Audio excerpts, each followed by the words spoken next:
autre pays dans le viseur de Donald Trump, il s'agit de l'Iran. L'Iran où la contestation se poursuit. La police a annoncé une campagne d'arrestation.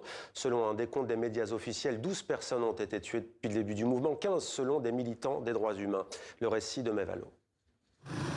Des cercueils recouverts des drapeaux américains et israéliens. Faites attention à vos soldats, dit la banderole. Déployés place de Palestine au cœur de Téhéran ce week-end. Malgré cette mise en garde du régime des Mollahs, Donald Trump a de nouveau menacé dimanche de frapper l'Iran et Benyamin Netanyahou a porté son soutien aux manifestants.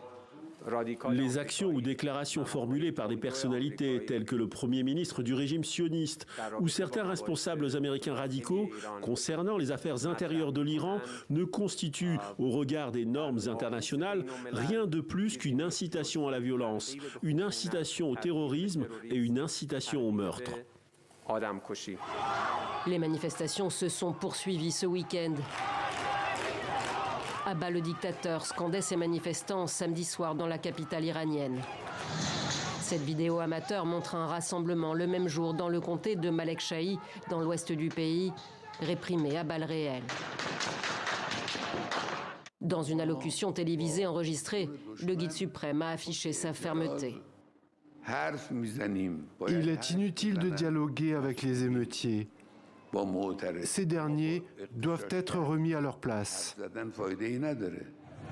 Avant qu'il ne prenne une tournure politique, le mouvement de contestation, né dimanche dernier avec la colère des commerçants de Téhéran, dénonçait initialement l'hyperinflation et la cherté de la vie. Alors, tout en accusant les ennemis de l'Iran, le pouvoir promet une aide mensuelle de 6 € pendant les 4 prochains mois.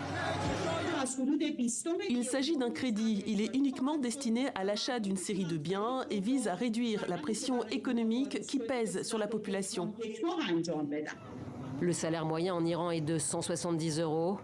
Afin de calmer la grogne qui a gagné une quarantaine de villes, le régime joue aussi la carte de la répression. Le chef de la police a annoncé une vaste opération d'arrestation.